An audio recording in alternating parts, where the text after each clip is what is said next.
রাধারানী না আসলে আমার গোবিন্দ আসবেন না। নাহি হতো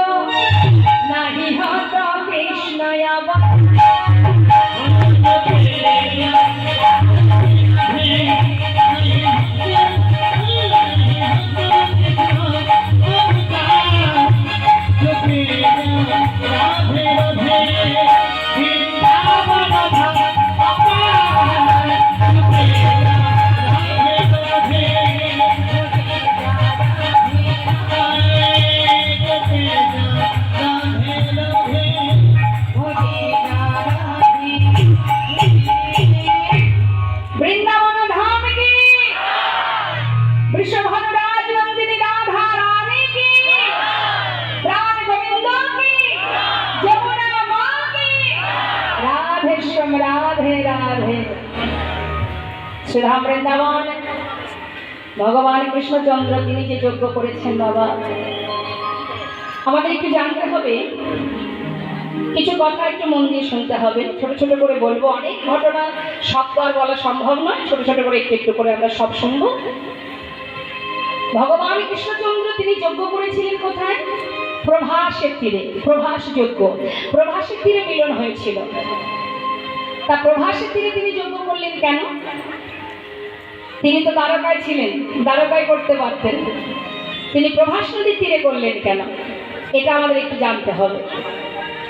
তাহলে শুনুন, শাস্ত্রে কি বলছে? এই যে যজ্ঞটা হয়েছিল কোথায়? গুজরাটে। সেখানে একটি জায়গা আছে সৌমতীর্থ। এই সৌমতীর্থে দেবাদিদেব মহাদেব ভোলানাথের পূজা হয়, যার নাম হচ্ছে সোমনাথ।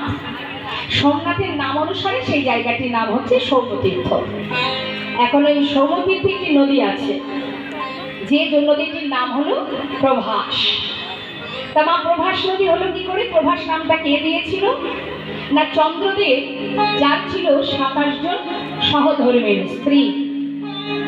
চন্দ্রদেব গুরুপত্নীর প্রতি আকৃষ্ট হওয়ার কারণে গুরু বৃহস্পতি তাকে অভিশাপ করেন। যখন অভিশাপ দেন, কি অভিশাপ? না তোমার ক্ষয় রোগ হবে, তুমি একটু একটু করে এক একটি করে কলা ক্ষয় হতে হতে একদিন তুমি শেষ হয়ে যাবে। এখন গুরু বাক্য কখনো ব্যর্থ হয় না, এটা মাথায় রাখবেন। গুরুদেব যদি রুষ্ট হয়েছে মা, তার জীবন শেষ, ধ্বংস হয়ে যাবে।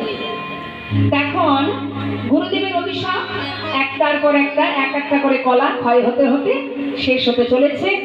এখন চন্দ্রদেবের 27 জন স্ত্রী তারা চিন্তায় পড়ে গেছে যে আমার স্বামী এমন কি কর্ম করলো যার কারণে সে প্রাণে মরতে বসেছে।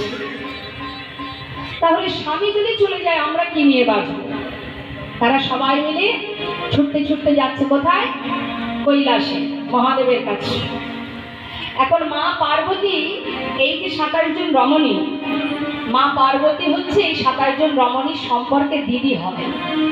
তাহলে ভোলানাথ কি হবে? জামাই বাবু। তাই তো কৈলাসে